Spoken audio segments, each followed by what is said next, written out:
program တစ်ခုမှာ project တွေအများကြီးရှိနေတယ်ဒါပေမဲ့ဘာတူလဲဆိုလို့ရှိရင်ရွေချက်ကတော့အတူတူပဲเนาะမင်္ဂလာပါဒီနေ့တော့လေ program နဲ့ဒီ project နဲ့အထူးသဖြင့်တော့ program management နဲ့ project management ကဘာကွာလဲဆိုတဲ့ဟာလေးပေါ့နော်အဲ့ဒါလေး sharing လုပ်ပေးချင်ပါတယ်အဲ့တော့အကြမ်းပြအဖြစ်တော့ project ဆိုတာကတော့လူတော်များများသိတယ်သူကအဓိကကတော့သူမှာအစနဲ့အဆုံးရှိတယ်ပေါ့နော်သူလိုချင်တဲ့ result လေးတွေကိုထုတ်ပေးတယ်ဆိုတော့ဒါကတော့ project လေးတွေပေါ့အဲ့တော့ level အားဖြင့်ပြောမယ်ဆိုလို့ရှိရင် program က project ရဲ့အထက်မှာရှိတယ်ပေါ့နော်အဲ့တော့ program ကအထူးသဖြင့်ဘယ်လိုအတွက်လဲဆိုတော့ business တစ်ခုမှာလုပ်ငန်းတစ်ခုမှာဆိုလို့ရှိရင်တို့ဖြစ်ချင်တဲ့ strategy ပေါ့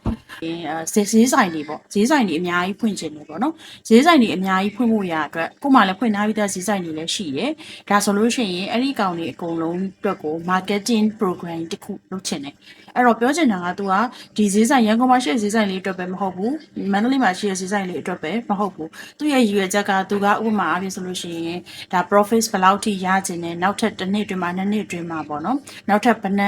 branch ဘယ်နှခုလောက်ထိဖွင့်ချင်တယ်ဆိုတဲ့ဒီ program ပေါ့အဲ့တော့အဲ့ဒီ program လေးထဲမှာဆိုလို့ရှိရင်တော့ဘာတွေပါလဲဆိုတော့ project တွေပါတယ်အဲ့တော့ project တွေအပြင်ဆိုလို့ရှိရင်ဒီ marketing campaign ပေါ့နော် marketing campaign တွေလုပ်ရတာမျိုးတွေရှိမယ်နောက်တစ်ခုကကြတော့ဒီ